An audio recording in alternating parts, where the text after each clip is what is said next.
Okay, well, just a little bit of fun here. I'm just doing a little off-road riding. I'm up at near Beaver Lake Lodge. What is today? April 3rd, April 4th, 2026.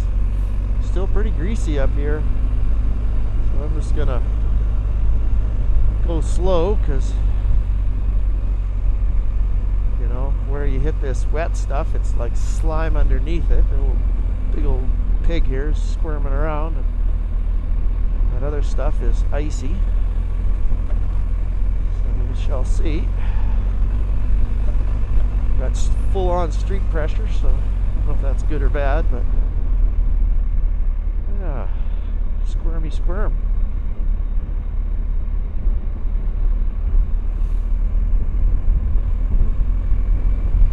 Gotta be careful going away for the weekend, taking the cage and heading back to my parents' place for my dad's 85th birthday. So I better make sure I don't hurt myself because we're leaving tomorrow morning, and then in 2 weeks we're going on a holiday. So I think, considering that holiday is a motorcycle riding holiday, I think if I hurt myself I should just stay up here, because the boss would hang me out to dry if I hurt myself. So anyway,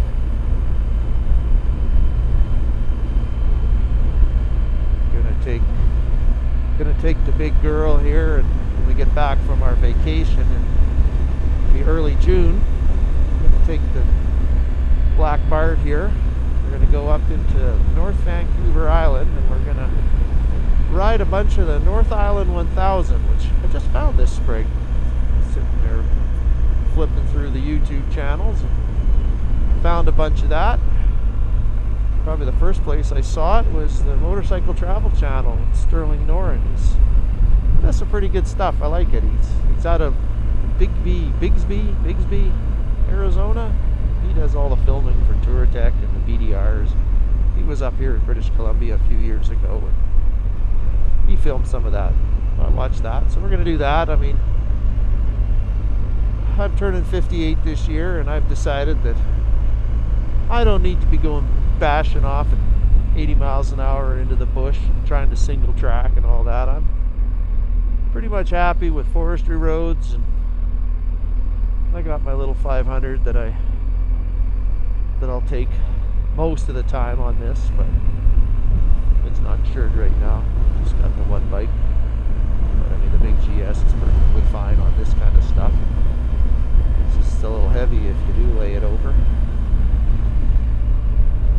So I can pick it up, but I wouldn't want to pick it up 5 times in a day. That'd be getting tiring. So I do have a motorcycle jack that a fella gave me, a homemade one that I got on the back of the bike.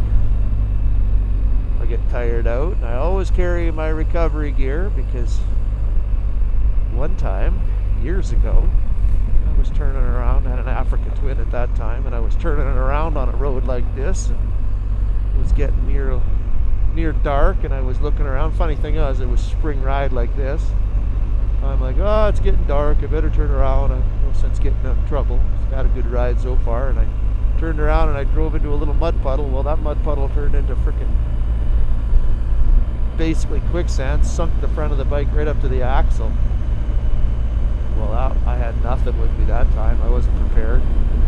It took me half an hour, 45 minutes to get the bike out of that mud hole, because there's nobody coming up there. I mean, by the time I got it out, it was dark. Nobody's up there at that time of day. So, and I learned, yeah, I mean, I don't know how handy the recovery gear would be when you're by yourself, but I mean, at the very least, you can lay the bike over, drag it somehow out of the mud. It's better than, God, I was yanking and twisting and laying it over and pissing around. I was exhausted. So now, when I'm by myself, I carry what I need.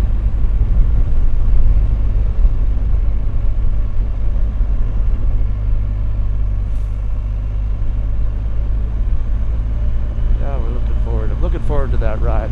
Go with my brother. He's got 3 friends of his that he rides with coming from Alberta, and I'm going to meet up with them, and we're all going to do that. And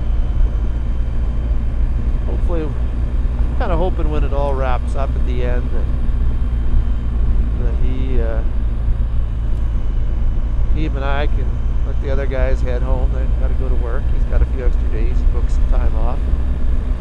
I'm retired, so him and I'll ride with him back over to Alberta, and then I'll a couple days back home. Take 10 days. Have some fun. Sorry for the sniffling. It's 5 degrees, so I'm gonna have to do a full-on nose snort here pretty soon. Maybe I'll take the big GS and go to the coffee shop. Ideally, I'd find myself a Starbucks just so I can stereotype it.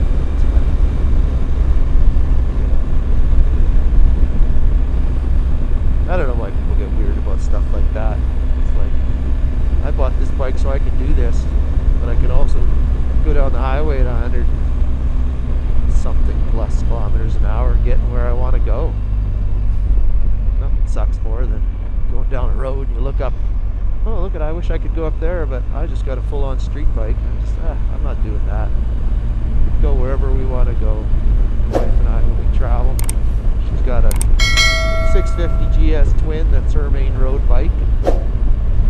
Yeah, we can go where we want. It wasn't so weird going to the States right now. I mean, I think I'm probably going to be doing some of that this summer one way or the other, although I think we're going to do Bella Coola.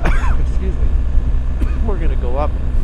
Last time we did Bella Coola, she had to ride in the back because she just dumped her bike on a gravel road like this and broke her ankle. So I think we're going to go up there. We'll ride out in Bella Coola, do some of the Caribou country. Just some pretty good riding up there. It's pretty easy. She's completely capable of riding on this stuff. If anything, she goes too fast because she doesn't practice a lot. She goes fast. And she can get herself in a bind. She's actually a good rider. If you ever behind her riding on pavement, man, I've never seen anybody go around a corner as smooth as she can.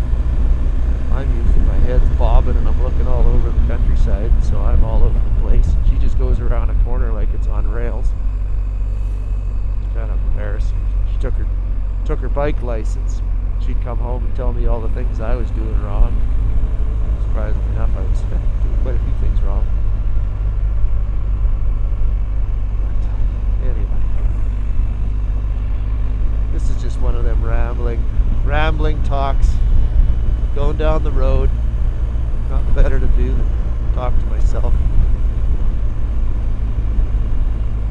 I'm looking forward to our trip coming up though.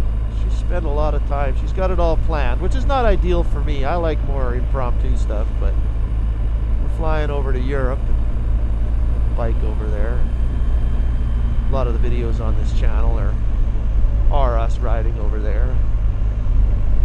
Put a lot of videos out. We don't got a lot of followers, but you know, I'm not doing this to make my millions. I mean, it'd be lovely if it was, but that ain't how it's working out.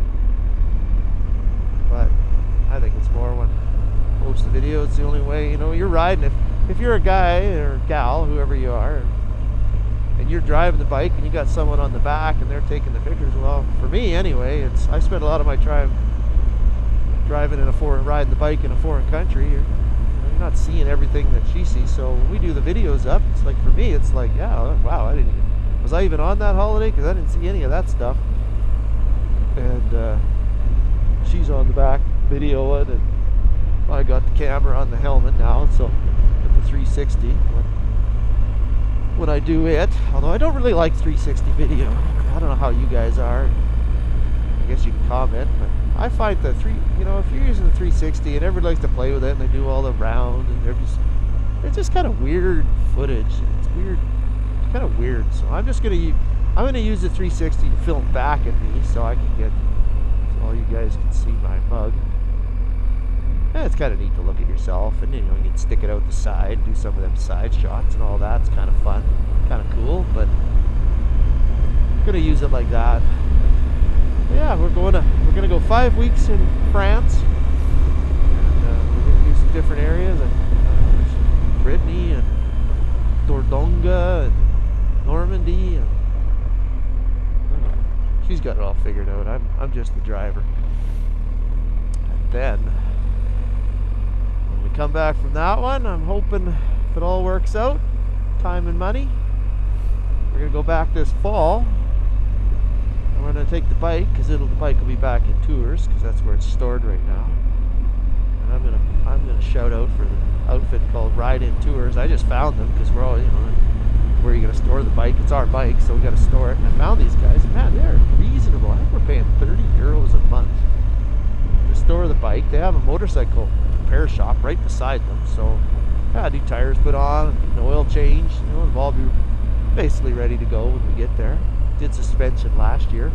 Did that on the sidewalk in Spain. Had an old fella I'm sitting there ripping the bike apart. I did all the rear suspension on the sidewalk, and then I hired a bay in a motorcycle shop and did all the front end. And so yeah, the bike's running. 2014 650 V-Strom. I mean, that bike runs awesome. It's a great bike for what we need it for. Not the best on the interstate, but then we don't do the big A roads anyway because I'm not going to go over there and just go fast. But yeah, anyway, blah blah blah. Go back this fall. We're going to move the bike back over. The goal is to get it to Zagreb in Croatia and leave it there. And then once we come back next spring, I guess, then the plan will be to do the Balkans. Done a little bit of it. We were in 2018 when we very first trip over there. We're going to do the Balkans and Turkey. We're going to have all these plans. We'll see how it all pans out. And like I say, it's always time and money.